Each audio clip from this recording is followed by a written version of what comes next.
pasado digo porque somos parte de Sudamérica, hemos pasado por distintos cambios en los cuales podemos destacar la población, es decir, que ha aumentado, y también los grupos étnicos. En el cual europeos, asiáticos y africanos han sido muy parte de esa transformación, ya que ellos han inmigrado a Sudamérica.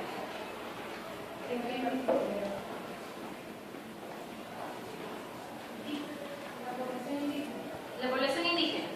Desde la época colonial se sabe que los indígenas los diferenciaban simplemente por su criterio racial. Esto quería decir, los españoles tenían en cuenta de que la única forma de diferenciarlos era por lo racial y por lo intelectual. Pero los indígenas legalmente eran separados de los españoles, conformaban la República de Indios. Pero el mestizaje era en realidad obligatorio. ¿Por qué? Porque ellos convivían. Entonces se juntaba el indígena con el español, que formaban el indígena, y en realidad no podían llegar a un sistema de clasificación de castas. Las inmigraciones externas.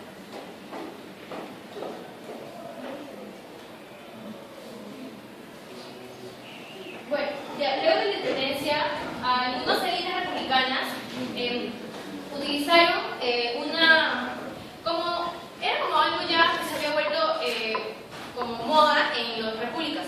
¿Por qué? Porque se dirigían a los indígenas a través de un discurso racista. Esto quería decir que ellos trataban ya de decirnos que los indígenas eran los que retrasaban su desarrollo como país. Entonces, como por ejemplo en Chile y Argentina, utilizaron métodos genocidas en los cuales ellos iban a matarlos de una manera escrupulosa a los indígenas. También podemos ver que, por ejemplo, en la región andina central encontramos a los aymaras y los quechas. Estos son los grupos indígenas latinoamericanos. También encontramos en la Mesoamericana, encontramos en Yucatán y Oaxaca, los aztecas, los mixtecos y zapotecas. En realidad podemos considerar a Bolivia como el primer estado de Latinoamérica que se volvió plurinacional. Las migraciones externas. Las migraciones externas comenzaron aproximadamente en el siglo XIX hasta el XX. Sudamérica se propuso algo, pues que tenían que ver alguna forma para atraer a la ciudadanía europea. Por ello, por ejemplo, los españoles consideraban al indígena en realidad como inferioridad.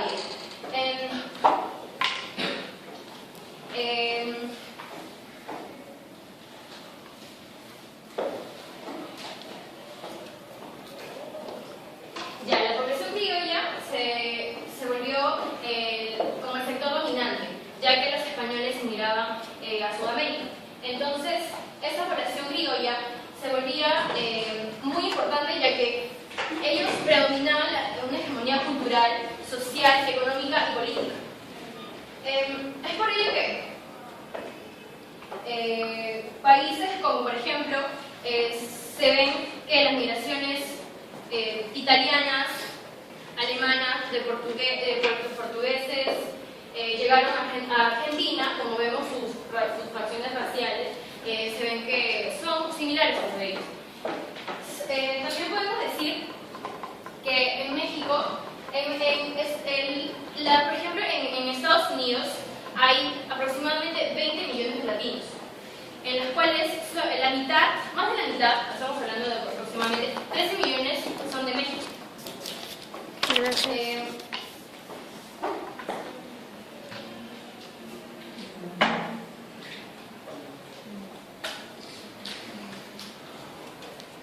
La inmigración asiática.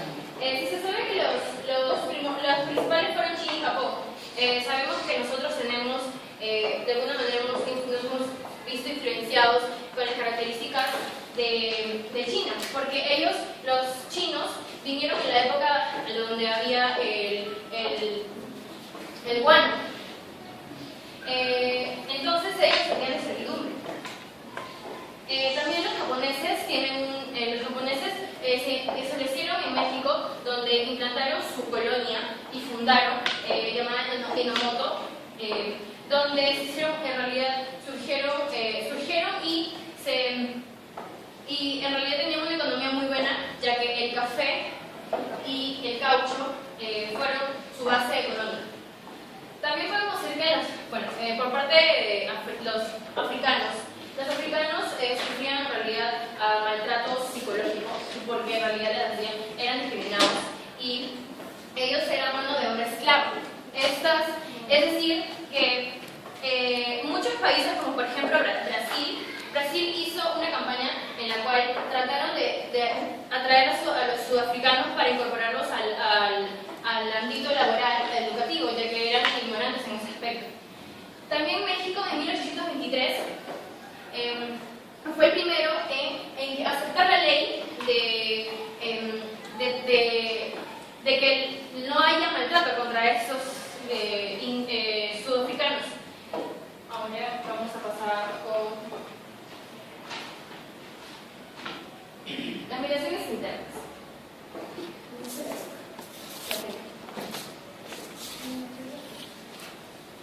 Mientras, las migraciones internas. Se sabe que en Sudamérica se han dado en realidad muchas diversas inmigraciones, todo por tener un aspecto muy importante es tener muy buenas oportunidades y otros tipos de labores en realidad. En ese entonces se dio el fenómeno del campo a las ciudades. Por ejemplo, se dio la industrialización. Por ejemplo, de ahí surgieron Gamarra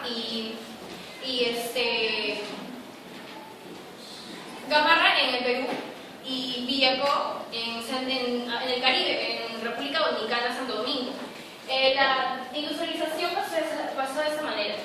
Las personas que estaban marginadas, que buscaban otro tipo de oportunidades en la capital. Es así que llegaron con buenas expectativas, pero se dieron cuenta, siempre y cuando esto iba a funcionar, si es que no iba una población de manera masiva a las capitales. Tanto así que ya no había trabajo. Y de ahí surgieron los ambulantes, de ahí surgieron el famoso Gamarra aquí en Lima. Simplemente eran terrenos donde invadieron. Y bueno, ellos tuvieron de alguna manera que buscar una estrategia económica para incluirse en la economía del país. Bueno, por eso reitero, encontramos a Gamarra. Por ejemplo, en esta celda, si lo pueden apreciar en la hoja que les he mostrado, trata de una mujer de Ayacucho, exactamente peruana, donde ella busca en realidad, ella busca a través de mejoría. ¿Por qué? Porque ella en toda su vida engloba todo lo que tiene que ver con la agricultura. Por ejemplo, ella migra a Lima. ¿Por qué? Porque hay crisis agrícola y hay expansión de latifundios. Es decir, que no tenía terrenos, de alguna manera se habían quitado. Entonces, ella hace un movimiento migratorio donde se dirige a Lima. Y ahí se dan cuenta que ella se ve trabajando en Gamarra. Como pueden ver ahí las famosas galerías de Rey, Pisado. Ella se ve que ha cambiado. Ella, hasta su aspecto, ¿ven? Que cambian, se modernizan de alguna manera, se modernizan, cambian de forma de cabello, de vestimenta. Y bueno, ella lo único que quiere es mejoría para su familia y para ella. Pero ya que hay también crisis económica aquí y no hay buen empleo, entonces ella decide irse a Estados Unidos. Estados Unidos, donde ella se dedica todo sobre la moda. Podemos ver que en la parte de dice Clothes from Gamarra, Clothes from Gamarra es ropa que ella lo ha hecho como si estuviera en Gamarra, pero está en Estados Unidos. Bueno, hay un montón ahí de complementos. Bueno, la cosa es que finalmente ella se ve, aquí ven que aquí hay una niña que está leyendo el artículo de esta señora Y bueno, la niña que trata de inspirarse en ella para seguir su ejemplo. Por ejemplo, esta niña, bueno, no sé si pueden ver en la que iba alrededor, por ejemplo, la canción de Pedro Suárez Vértiz, que habla sobre migraciones.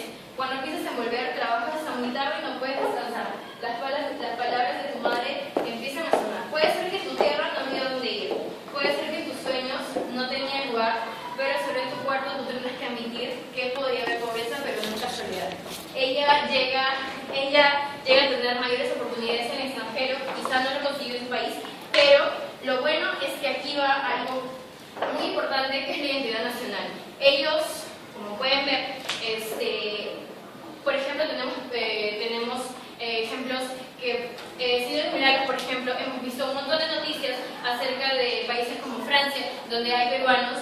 Entonces, ellos celebran el Día de Señores Milagros, comiendo sus picarones, por ejemplo. No pierden esa identidad, esa identificación que como peruanos debemos de tener siempre. Ahora, vamos a otro tema, que es la urbanización. La urbanización también se da por la población masiva. También, todo tiene que ver con la población masiva. Eso quiere decir que ¿dónde van a vivir? No había dónde vivir. Entonces ellos, por ejemplo, aquí en Lima se dio los pueblos jóvenes. Por ejemplo, vemos, en las Comas, bueno, anteriormente en los 50 era en las afueras de Lima. Por ejemplo, un ejemplo en Brasil, las Pobrelas, que son, por ejemplo, zonas muy inseguras. Entonces, por ejemplo, Rocinha, una favela Rocinha, que es muy, muy famoso en Brasil, donde hay mucha inseguridad, y la verdad, no saben cuántas personas viven en ese pueblo joven en Brasil. 50.000 habitantes.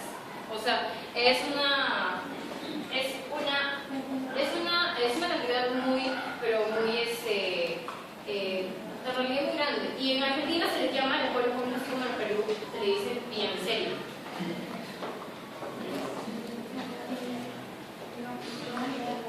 ¿Alguien me podría ayudar para referir a la pregunta? Ya avanzamos. Vamos para adelante. Para muchos, la solución es emigrar. Para nosotros es una opción. Aún recuerdo cuando éramos niños. Ayudábamos a nuestra madre en su pequeño huertito, pero a pesar de ser niños y ya trabajar, éramos muy felices, pues no sabíamos lo que pasaba en nuestro alrededor. Por diferentes motivos viajábamos de Ayacucho a Lima, buscando un mejor progreso. Lima era muy bonito, sus plazas, sus parques, todo menos nuestro barrio. En nuestro barrio no había agua, y solo a veces, había luz. Todo era muy raro, pues teníamos que caminar bastante para llegar a nuestra casa. Aún recuerdo que se situaba en la parte de arriba de un cerro, alejada de toda la diversión. En ese tiempo no entendíamos por qué teníamos que vivir ahí, y luego nos dimos cuenta de la cruel realidad que tuvimos que vivir. Aquí comienza nuestra historia, que tal vez sea muy parecida a la vida de un migrante como nosotros. Nuestras mamás eran parte de la burguesía comercial, tenían ropa y tenían unos pequeños y humildes puestos en el cuello de la mano. Recuerdo que todo lo hacía muy bien, pues tenía suficiente dinero para poder mantenernos, comprar los juguetes que nosotros queríamos, y a veces había la oportunidad de hacer pequeñas fiestecitas por nuestro cumpleaños. Pasaba el tiempo y viajamos a Estados Unidos. Al comienzo no sabíamos el porqué de tanto viaje. Nuestras mamás nos contaron que las oportunidades en Lima se acabaron, que al igual que nosotros, mucha gente decidió emigrar a Lima, y lamentablemente eso ocasionó que no haya empleo para todos. Al comienzo no lográbamos entenderlo por completo, pero ahora sí. Ahora somos adolescentes, algunos 16, y otros casi los 17. Ya crecimos y residimos en Estados Unidos. Nuestras mamás, gracias a sus grandes esfuerzos, se convirtieron en grandes empresarias de moda, pues habían logrado prosperar y tener grandes tiendas comerciales por varias ciudades. Habían logrado tener una cadena de ropa exitosa, empresas que eran muy conocidas, muy visitadas por famosos y muy envidiadas por otros clientes. Estábamos muy felices por ellas, pues habían conseguido ese logro que tanto anhelaban. Ellas querían progreso, pues ya lograron su objetivo, pero definitivamente Estados Unidos no se compara con ellos. La gente de Lima es muy carismática y extrañábamos muchas cosas de allá. En nuestras mentes siempre rondaba la idea del operativo. Sí, acá prosperamos, ¿por qué ya no? Si acá prosperamos, ¿por qué ya no?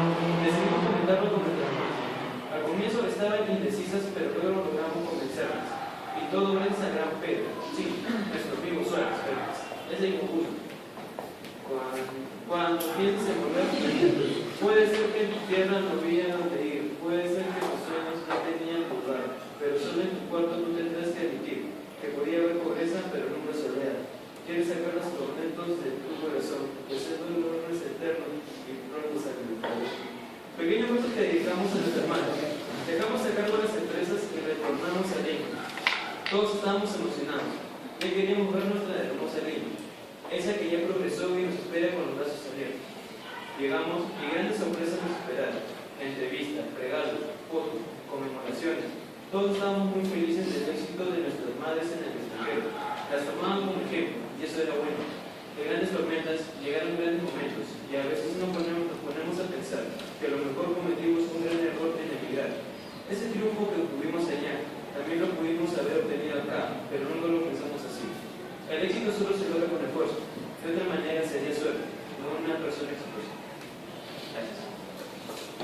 ¿Alguien quiere comentar acerca de esta pregunta? No opino. ¿Alguien se siente identificado de repente? No exactamente porque ella vivió esa experiencia, ¿no? Pero creo que todos deberíamos seguir el ejemplo de ese señor. Simplemente nos pasa esta situación.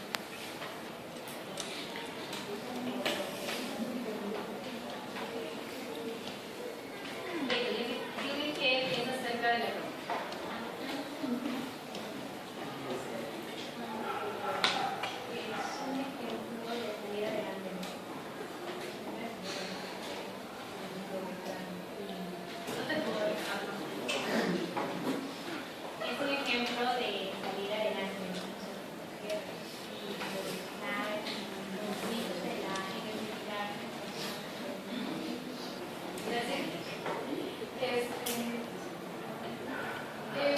En realidad,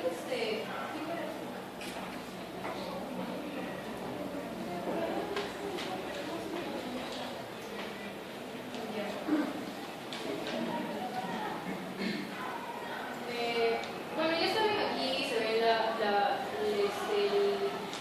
cómo era la casa de esa señora antes de ese cambio.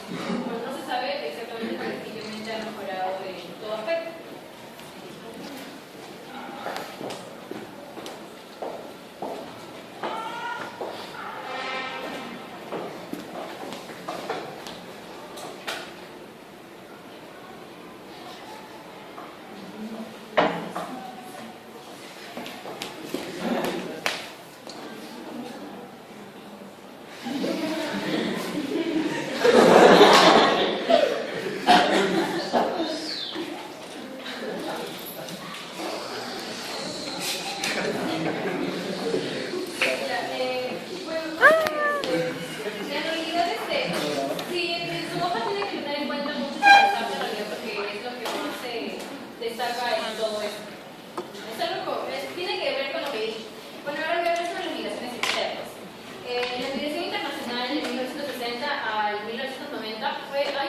Incrementó bastante, pero hasta el 2000 había 180 millones de personas que migraban a los Estados Unidos.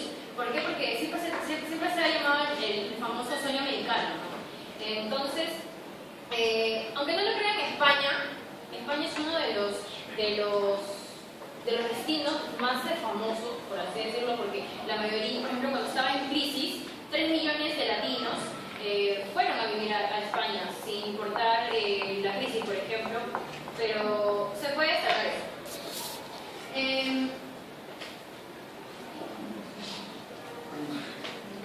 Bueno, también vemos, hay también migración internacional que se da también en Sudamérica. Por ejemplo, hay muchos, Perú, bueno, son tres países quienes migran más de manera internacional. Perú, Brasil y Bolivia. Estos se van a Argentina y a Chile, buscando otro tipo, mejorías en realidad. Mayormente es laboral, porque ellos, por lo mismo que la migración es masiva, carecen de trabajo, no tienen cómo solventar sus gastos.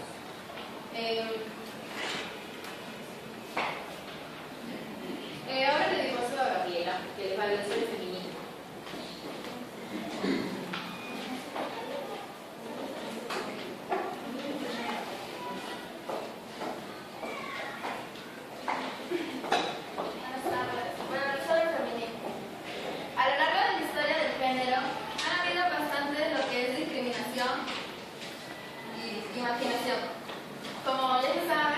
antiguamente a las mujeres les trataban como una persona inferior a lo que es el hombre. En la colonia en el siglo XIX defendían esta creencia por motivos religiosos, pero luego lo cambiaron a otros motivos y dijeron que las mujeres, por tener la naturaleza de tener un bebé, o sea, de reproducir, esto las hacía inferior y no tenían la misma capacidad mental que el hombre. Y como el hombre no tenía eso, entonces ellos podían ser superior a ellos. Ahora les voy a hablar de la participación de mujeres en el espacio público, pero para eso les voy a mostrar un pequeño video.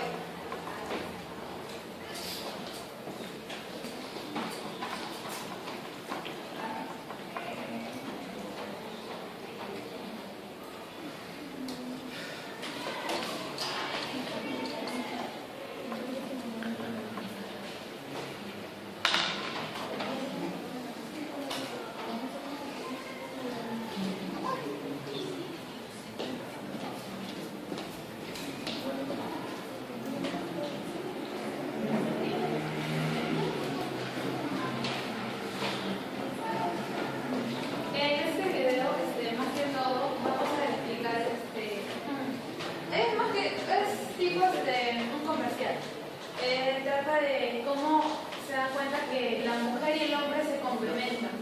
¿Por qué? Porque es como que yo...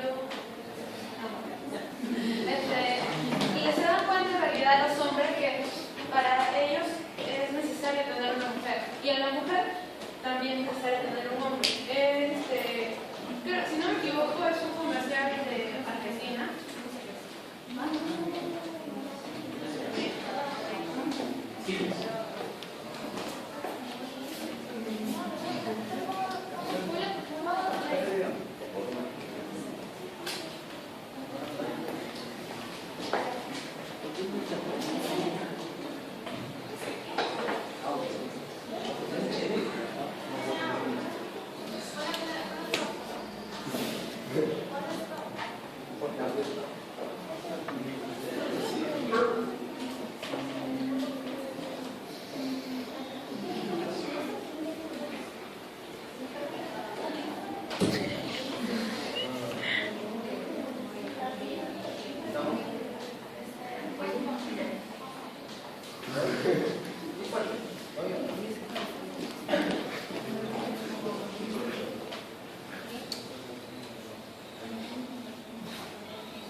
Nos costó mucho llegar acá.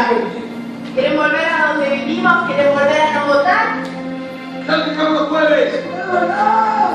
¡Entregamos los viernes! ¿Alguien quiere entregar algo más? Miren esto. Estoy con mis amigos. Te amo. ¿Te amo o estoy con mis amigos? No me sorprendes, le dijeron anoche. ¿Pero qué son? ¿Un lateral por izquierda? ¿Un mago? ¿Desde cuándo? Nosotras estamos gordas y en ellos la pancita es sexy. El novio de mi amiga le regala flores. El novio de mi amiga la lleva al teatro. ¡Está acá el novio de esa amiga! Cuando bailan con nosotras parece que le pusieron el cepo.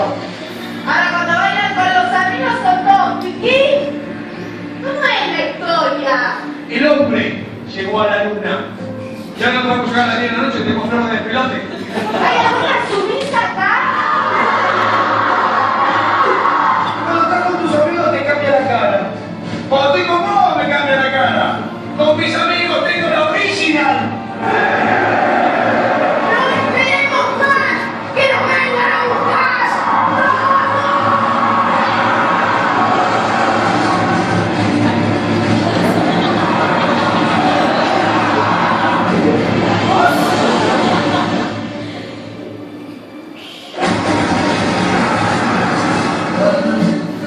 Llegó una red acá. Revisame todos los mensajes y pisoteame la intimidad, ¿no? Traída toda la ropa íntima que tenés que tirar agua a mano. Sin la extensión de la tarjeta. Destrozada. Comparame con tu mamá, Dani, que me encanta. Cuando el machismo y el feminismo se encuentran, nace el igualismo. Quilmes. El sabor del encuentro.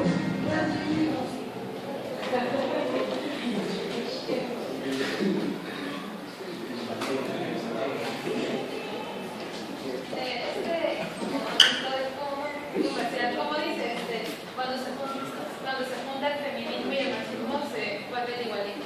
¿Por qué? Porque no se da cuenta que en el momento que dicen cada uno de ellos depende de cada uno. La mujer puede depender del hombre como el hombre puede depender de la mujer.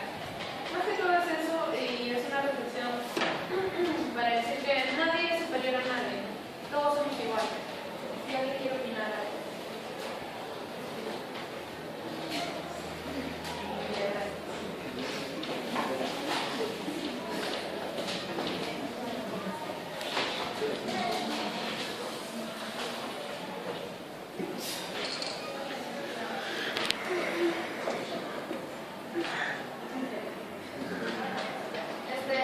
Las mujeres en el espacio público tuvieron el ámbito laboral y el ámbito educativo.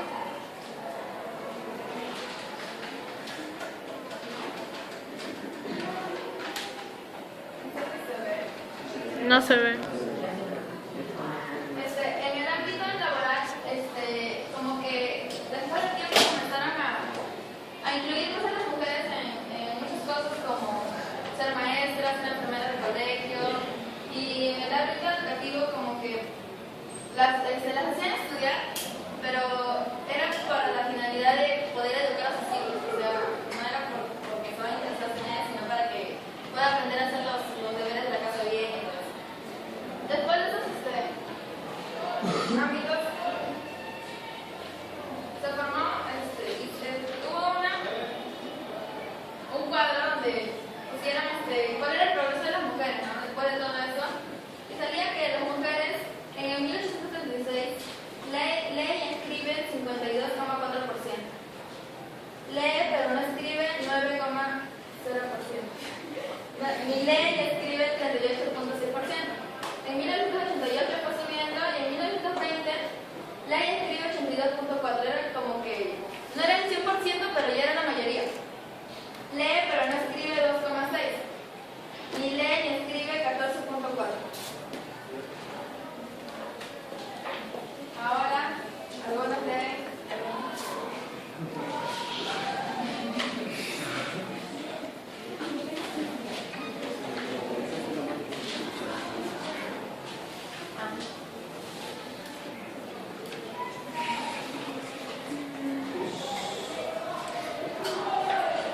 Dentro del feminismo estuvo lo que es el sufragismo.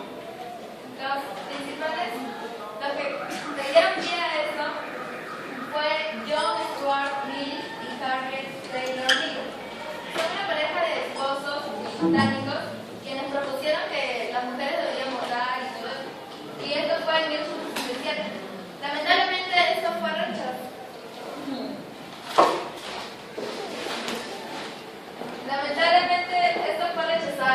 Pero esto dio un pie para que salga la Asociación Nacional para el Sufragio de la Mujer.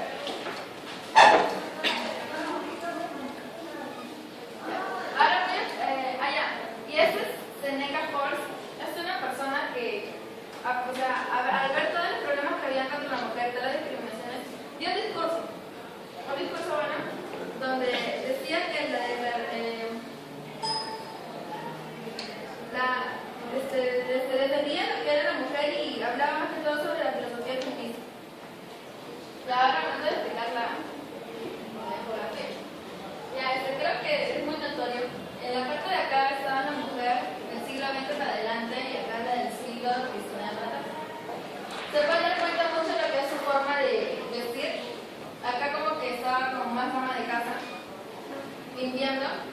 Y acá como que la mujer ya... Acá es el boom del gorro. Y acá la mujer ya puede tener más oportunidades en la sociedad. En 1957 fue cuando se le dio la oportunidad a la mujer para votar. En 1955, estoy equivocado, fue donde se le dio la oportunidad a la mujer para poder votar.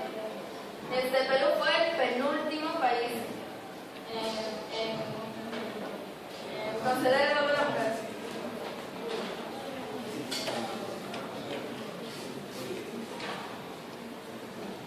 Y los primeros países en promulgar eso fue Uruguay, Ecuador y Perú en Conversa. Ya, después los logros de la mujer, uno de ellos fue obviamente el voto. Pero en Perú al comienzo no. Ya, en Argentina, en 1947 aprobaron lo que era el voto, pero después, años después lo abandonaron. Y entonces, gracias a la presidenta que en esos tiempos estaba Eva Perón, consiguió que todo eso se erradicara y que vuelva otra vez a que el voto otra vez vuelva. Y eso dio pie también para que se abra lo que es la discusión feminista peronista.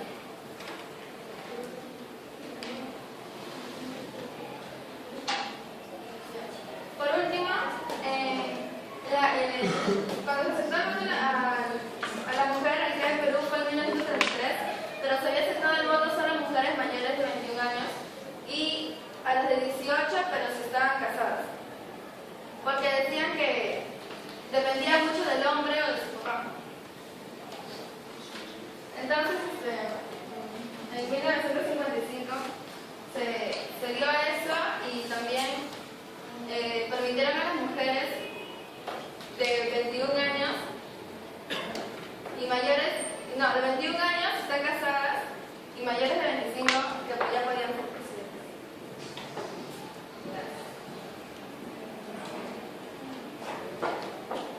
Y ahora vamos a hablar de cómo, de acuerdo con el tema del feminismo, vamos a dar otro tema que es la perspectiva de hoy acerca del feminismo y el masculinismo.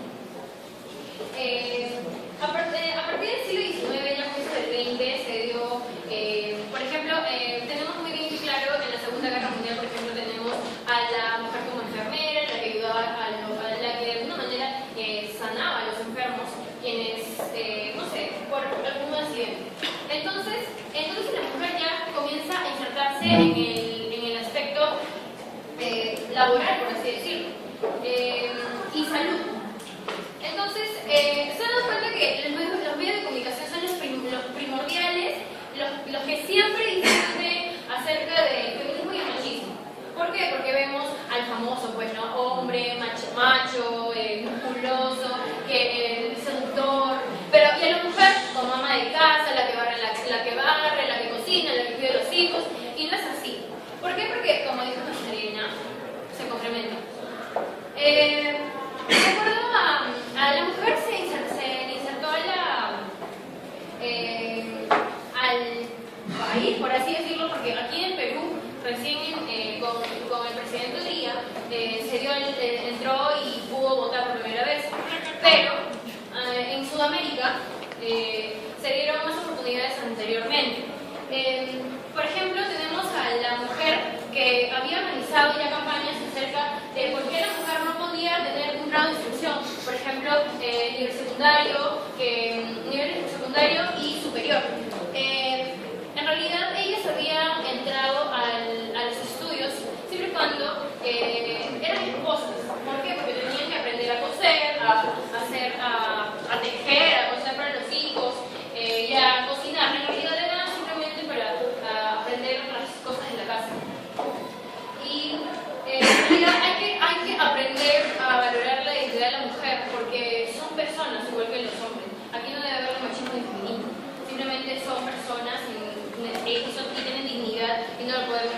así de un día para otro. Ahora vamos a hablar sobre la inclusión en lo de la homosexualidad. La homosexualidad en realidad aquí en Perú, como vemos, no está permitido. Pero, por ejemplo, en países como Argentina, sí está permitido. Por ejemplo, hay una asociación que es de lesbianas, gays, heterosexuales, las siglas son gays, lesbianas, gays, transexuales y bisexuales. Esta asociación, por así decirlo, salió enfrente para hablar sobre esas personas. Se puede decir que, por ejemplo, había un marco también en el Perú acerca de la homosexualidad en distintos puntos del país, pero no gracias en realidad, pero por la religión que tenemos, no está permitido, no lo permiten. En realidad, los únicos países, creo que en Europa, Dinamarca, Bélgica,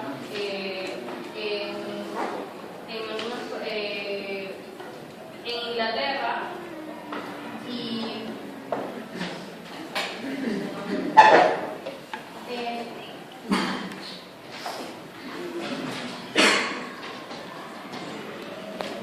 también en el Medio Oriente y en África la homosexualidad está penado en cárcel o también en la muerte. Te pueden matar, pueden asesinar y ya, bueno. El siguiente tema es la relación del Estado y la Iglesia Católica. Buenas noches. Más que todo, yo les voy a dar una introducción a la practicopedia. La practicopedia es cómo entender la relación entre el Estado y la Iglesia Católica. Como todos saben, la Iglesia Católica cumple un rol muy importante en la sociedad humana. En los estados latinoamericanos y la Iglesia ocurrió algo bien paradójico. ¿Por qué? Porque por un lado, los estados republicanos decían que el catolicismo era su religión exclusiva. Por otro lado, los gobernantes de ese tiempo, esto ocurrió en Ciudad Valencia, los gobernantes de ese tiempo hacían de que la labor eclesiástica se minorizara y simplemente hacían cierres de conventos, no permitían que hablaran la palabra de Dios o que no hicieran misas. En 1850, la Iglesia en 1850 la Iglesia se recompuso del nivel social bajo que estaba por todo lo que los gobernantes habían hecho en ese tiempo. Y lo volvieron a... ¿Cómo resurgieron, por así decirlo? Fue con dictando la palabra de Dios, haciendo por ejemplo, el Señor de los Milagros es una fiesta sobre la Iglesia Católica. Ya. Hacían fiestas todos en torno a la Iglesia Católica. Ya en el siglo XX fue la mejor época de la Iglesia Católica. ¿Por qué? Porque ya no tuvieron más problemas con los estados republicanos. Más que todo, la practicopedia gira en torno al Estado y la Iglesia Católica. Así lo vamos a ver a continuación.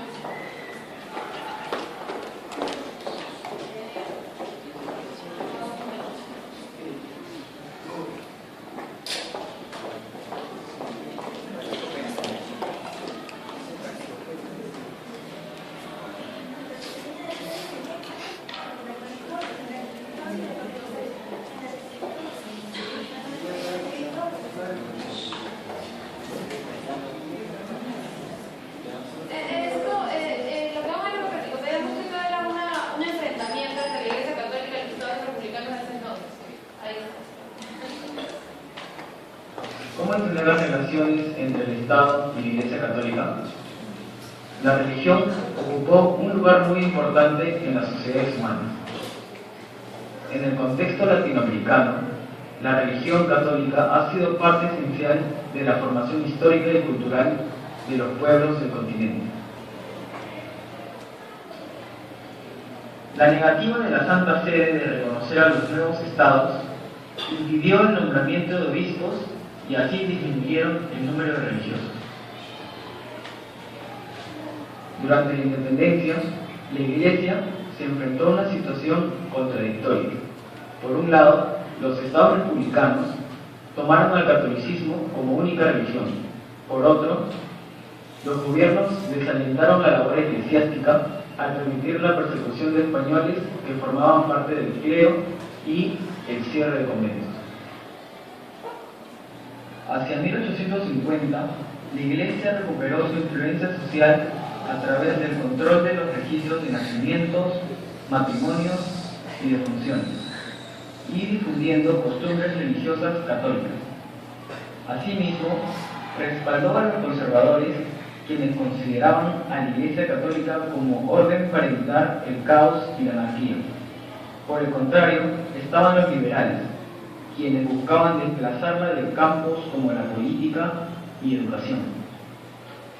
Entre 1853 y 1857, en México, las reformas liberales llevaron a la separación entre la Iglesia y el Estado, también a la expropiación de bienes eclesiásticos.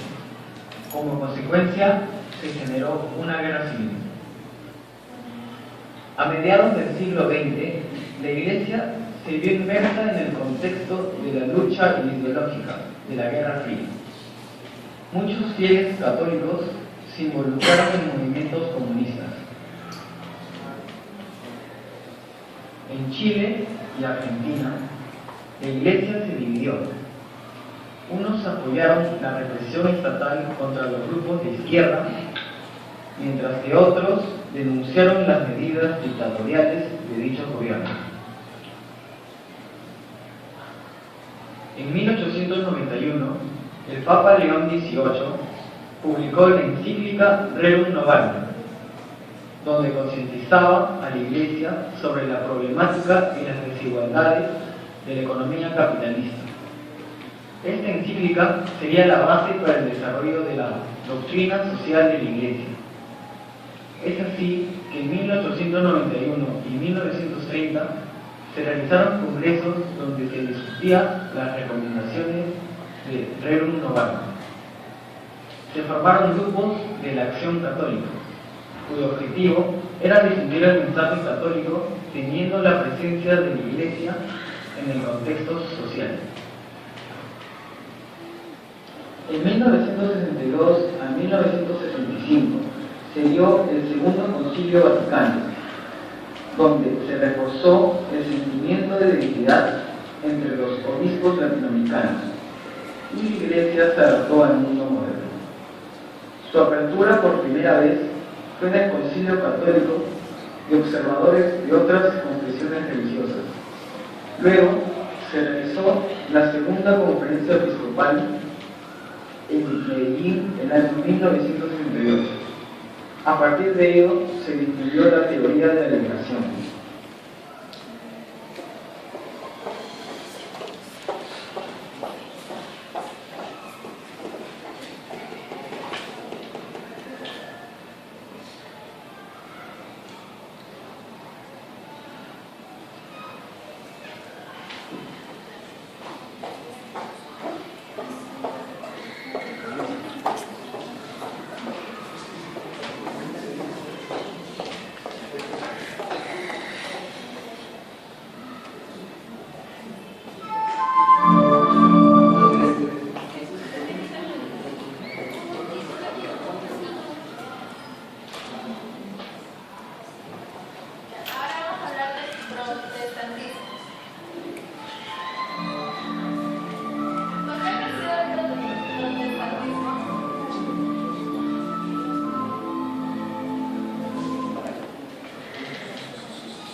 quien dijo: para negar que Jesús está en la Eucaristía hay que ser un ignorante o un loco.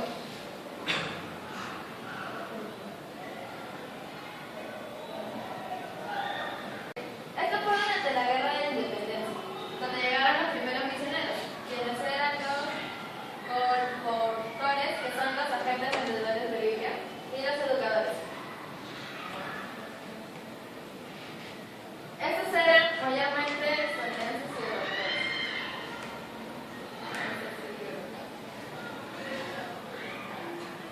Estos se encargaron en los primeros sistemas educativos en América Latina. Un ejemplo bien claro fue un pedagogo llamado Diego Thompson, que recibió el encargo de realizar la educación en América Latina, pero principalmente en los países Perú,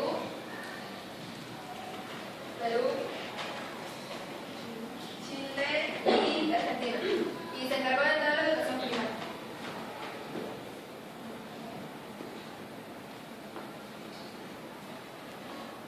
El protestantismo fueron promovidos por los liberales y los masones.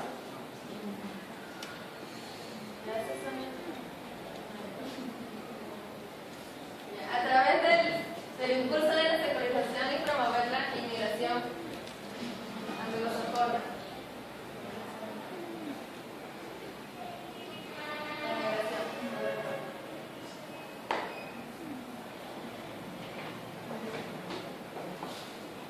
El desarrollo institucional protestante. En América Latina, proveniente mayormente de Estados Unidos,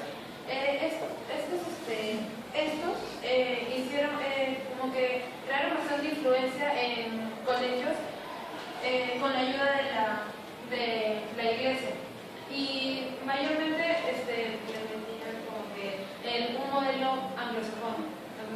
En Perú hay un colegio que se llama San Andrés Anglo-Peruano. Esta es una cita. Dice: el cristianismo no se basa en sensaciones y emociones solamente, se basa en la palabra de Dios revelada por él mismo a nosotros. No podemos cantar de aquel que no conocemos, ni podemos orar a hablar con alguien de quien no tenemos ni la más mínima idea de su ser. Todos creemos en algo, de esta manera constituyéndose en 7 billones de religiones en el mundo. Pero como en todo, la verdad siempre será la luz. Y en Cristo tenemos a aquel que vino del más allá para decirnos en el más acá cómo son cosas y cómo serán. Esto que todo quiere decir que, claro, hay un montón de religión. Y, claro, vamos a tratar, la verdad siempre va a salir a la luz. Y si tú crees realmente con el corazón y no te guías por otras religiones, simplemente vas a estar pensando en lo correcto. Si tú piensas en lo correcto, es lo correcto.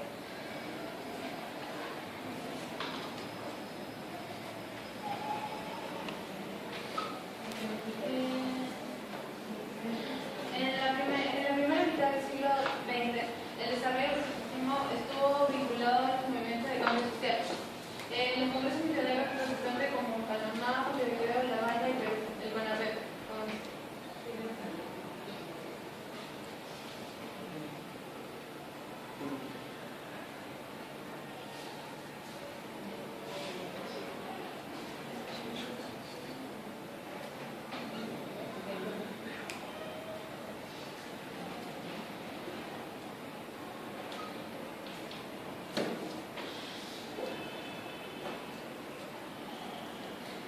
Las causas de este fenómeno es prédica sencilla y directa, se debe a su social en cárceles siempre la rehabilitación se goza de un ambiente de comunidad y ayuda mutua. Ustedes han visto los evangelistas o los mormones que van a sus casas, a veces le tocan la puerta para que les prediquen la palabra de Dios. Es así como los evangelistas y los mormones y las otras religiones se ganan a veces a las personas, porque hubo un caso en que una vez vinieron a mi casa a decirme, y a mí realmente me confundieron, porque comenzaron a ver como que, eso me puso a pelear con uno de ellos, porque es que dijo de que Dios supuestamente había mandado, Dios permitió que mataran a una persona en vez que a un montón, y como que yo era media, me puse a pelear con el Señor, pues, porque dije, no, ¿cómo es posible que ustedes estén hablando de esto? Pero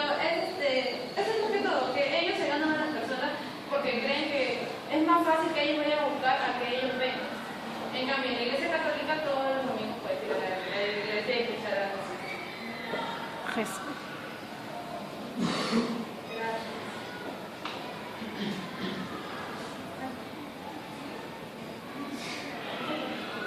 El panorama religioso en Latinoamérica. A lo largo del siglo XX, la religión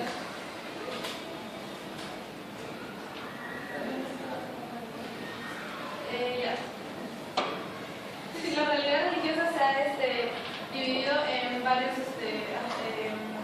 como religiones, algo así. Está el catolicismo, está los cristianismos no católicos, las religiones que las religiones anglosajonas de Centroamérica. Ellos no son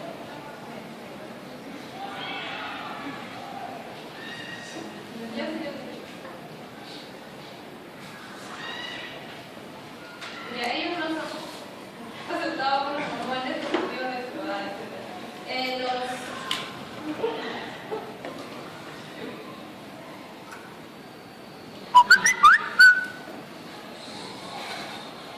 Los nuevos movimientos religiosos.